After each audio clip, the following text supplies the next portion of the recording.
Hi there, I'm Namish Patel Owen, and you're listening to Live Your True Self, episode number 90. After 18 years doing corporate, in 2018 it became about doing me, doing what I love. Not that long ago, I too felt a deep desire to be something more, asking myself, who am I anyway, and what's my purpose? Full of self-doubt and fear of failure, fast forward to this moment and you'll see a version of me that's true to myself, calm, confident and clearer than ever before despite the drama. Inspired by Krishna's words in the Bhagavad Gita, one must deliver himself with the help of the mind and not degrade himself. The mind is the friend of the conditioned soul and his enemy as well. So perspective is everything. No matter where you are on your personal growth journey as a high achiever, I'm here to guide you.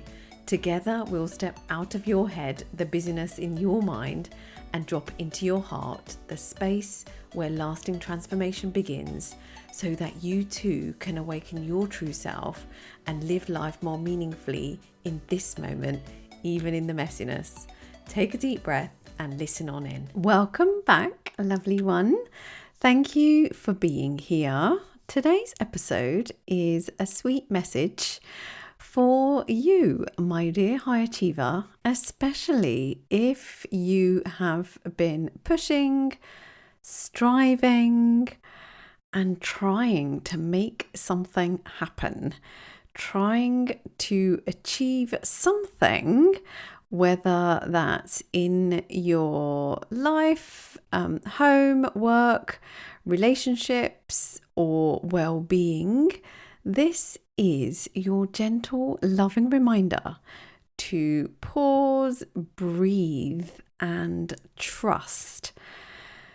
Because there's another way, a calmer, more intentional way to let it flow.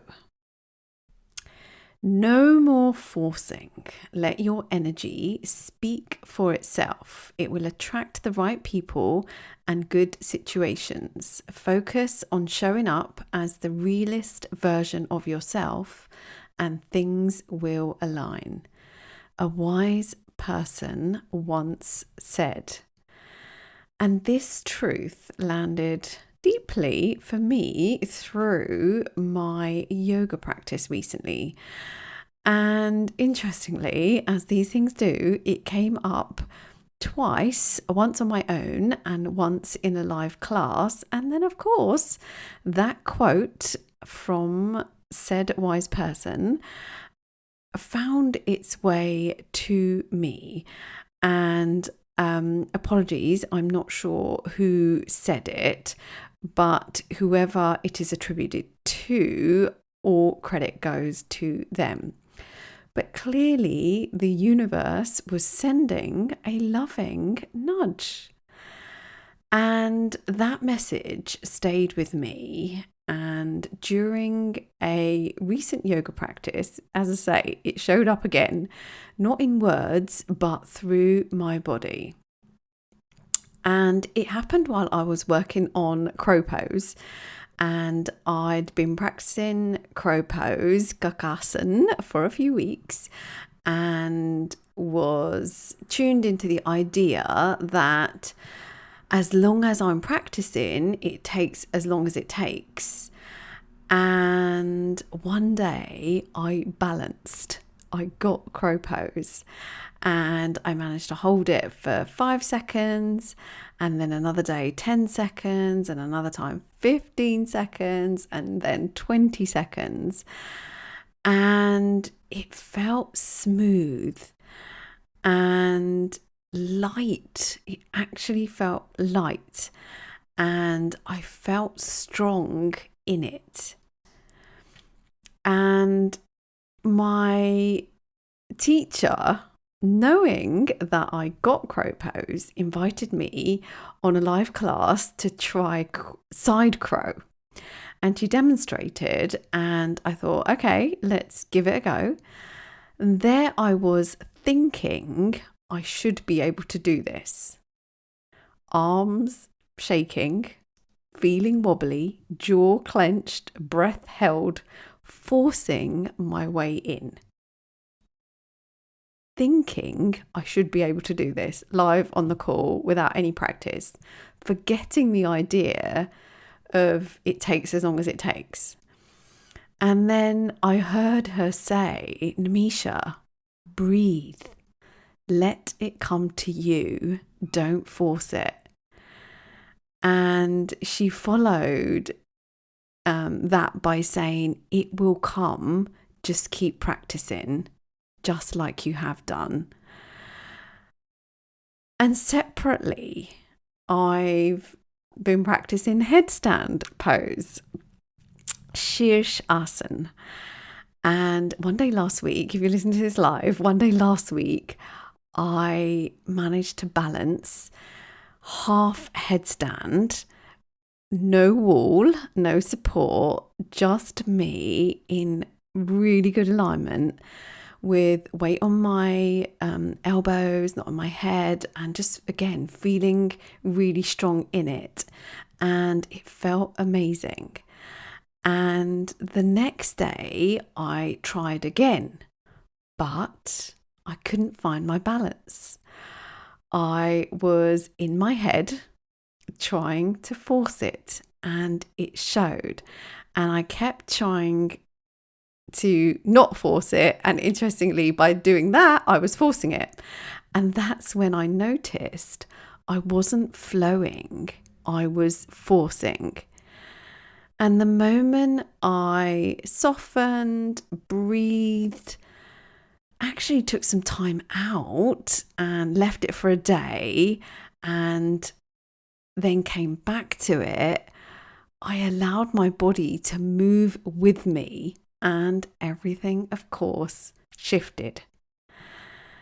And it might seem like super simple, but it made me reflect, where else was I doing this? And why do we have this tendency to force when we know deep down that just creates pressure and tension and unease? And it made me curious that there might be other areas in my life, in my business, my goals, even in parenting, trying to control the outcome when, as I say, I know the thing I can control is who I'm being, my thoughts, my feelings, and my actions. And I know that the more I let go, the more aligned things become, the more flow flows. And that literally is with everything. So how do we know if we're forcing or flowing? Here are 3 signs for each. Tune in and see what lands for you. You're forcing when you're in your head, not in your body. Overthinking every step, second guessing yourself, and ignoring how and what is actually happening in your body, how you are feeling. You're forcing when there's tightness in your jaw, shoulders, breath, in your heart. Your heart feels heavy. Everything feels tense and rushed and urgent and pressured. You're forcing when you're chasing results, needing things to happen now or in a certain way, with pressure and control leading the way, overly focused on the outcome and not focused on who you're being and how you're feeling. So you're flowing when you're present and calm, grounded in the moment, letting your intuition, that inner knowing, guide the next step, no matter how big or how small it is. You're flowing when your breath feels steady. There's space, softness, and ease in how you're moving, working, or showing up in the actions you're taking, even if they're challenging. You're flowing when you feel aligned. Things unfold naturally with less effort and more grace. And you'll notice that opportunities come, clarity comes, connection comes to you. That's when you're flowing. You will feel it in your body, and there is just this deep sense of trust and belief with such lightness and detachment that just keeps you in flow. So what does forcing and flowing feel like or look like for you?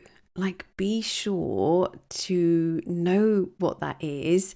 And as I say, see if what I shared lands with you so that you know.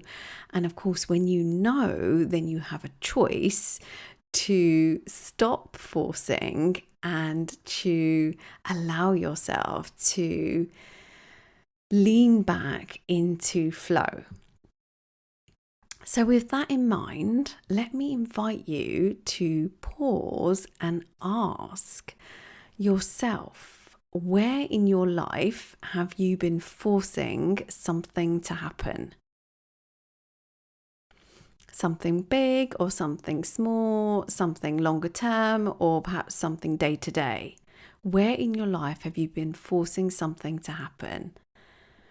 What would change if you allowed that thing to unfold naturally in its own divine time with trust, breath, and belief? And who do you need to be to let go of that force and let things flow? Who do you need to be to let go of that force and let it flow? And for me, on that one, I'll give you a hint. And certainly for me, in terms of who I need to be, it's just someone with so much love and so much kindness. And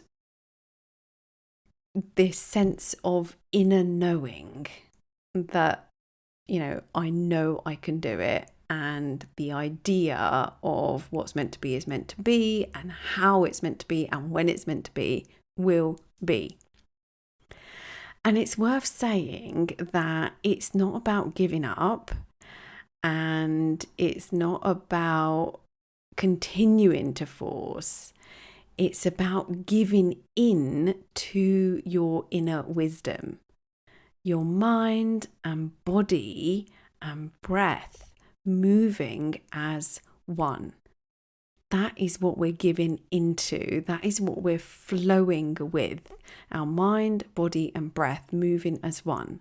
No matter what it is, whether it's a yoga pose or a meeting or presentation or relationship or career transition or new opportunity, the energy is key, and the energy in flow is aligned to what you truly want and who you want to be.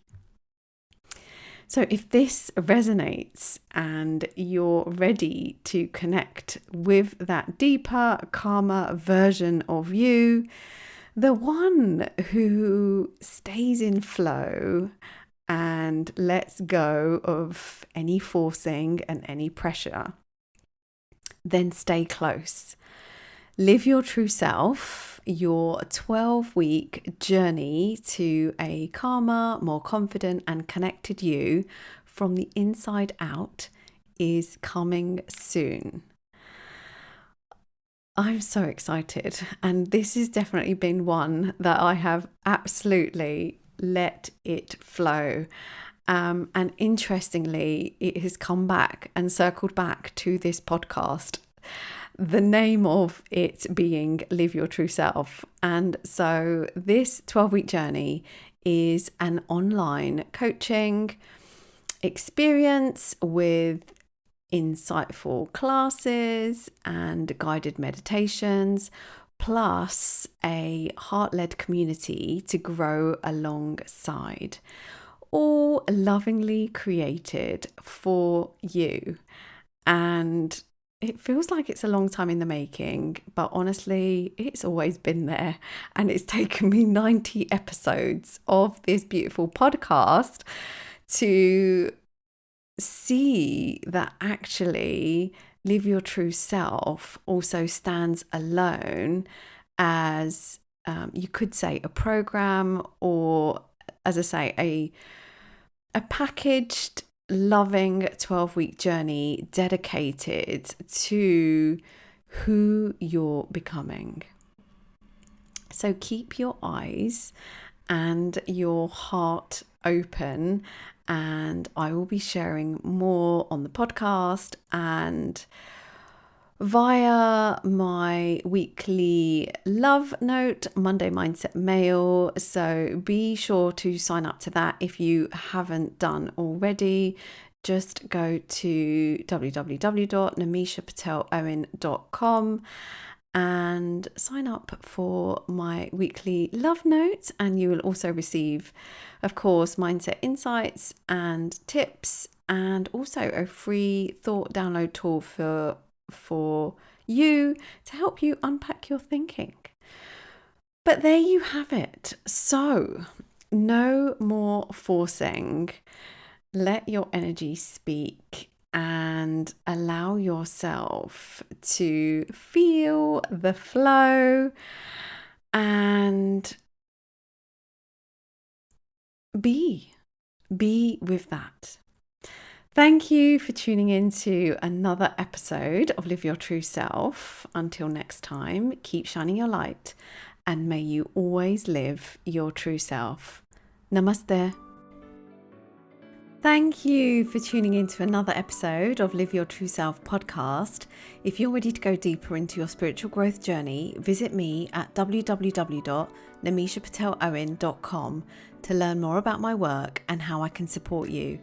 And be sure you're signed up for Monday Mindset Mail, your weekly love note to inspire who you're being while you're doing. And come join my free community, Yoga Life with Namisha, over on YouTube to grow and connect on and off the mat. It's an honor to guide you in reconnecting with who you truly are. Bye for now.